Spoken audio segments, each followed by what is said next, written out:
অঞ্চলে অনেক মানুষকে সাহায্য সহযোগিতা করা হয়েছে, যেটা অলমোস্ট সরকারের সমান্তরাল ভাবে তারা করেছে। কেন করেছে? কারণ ওই যে শুরুতে একটা কথা বলেছি, আমাদের মাননীয় প্রধানমন্ত্রী নির্বাচনের আগে যে প্রতিজ্ঞা দিয়েছিলেন, উনি সবসময় বাংলাদেশের সুবিধা বঞ্চিত মানুষদের পাশে আছেন, বাংলাদেশের প্রান্তিক জনগণের পাশে আছেন।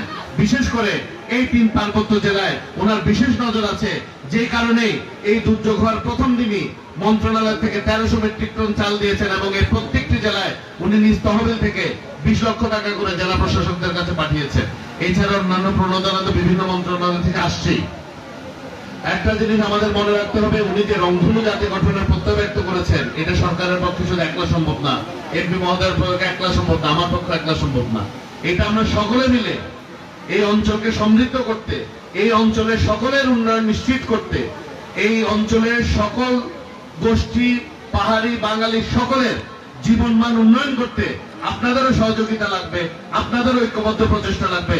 তাহলে আমরা আবারও যে আমাদের বাংলাদেশের হারিয়ে যাওয়া গৌরব, আমাদের বাংলাদেশের যে আমাদের যে গ্লানি, এগুলা কাটিয়ে উঠে আমরা আবার একটি আত্মনির্ভরশীল, স্বনির্ভর ও সমৃদ্ধ বাংলাদেশ গড়তে পারবো।